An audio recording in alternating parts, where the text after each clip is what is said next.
बिस्मिल्लाहिर्रहमानिर्रहीम।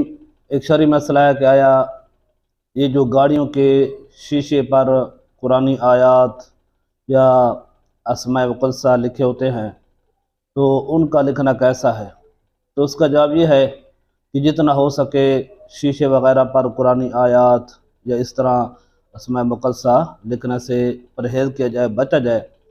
क्योंकि जब ये गाड़ियों को धोते हैं, वाश करते हैं, तो वही कपड़ा के जो पहले टायर साफ़ करते हैं उन पर गोबर लगी होती है, तरह तरह की निजासें लगी होती हैं। वही कपड़ा जो है ना साफ़ करते करते वो उस जगह पर भी लगाते हैं कि जहाँ पर पुरानी आयत शीश पर लगी हुई है या अल्लाह का नाम या मोहम्मद सल्लल्लाहु अलैहि वसल्लम का नाम लिखा हुआ है, तो इसमें बेअदबी होती है। लिहाजा शीशे वगैरह पर पुरानी आयत या इस तरह के अस्माए मुक़द्दसा वगैरह लिखने से परहेज़ किया जाए।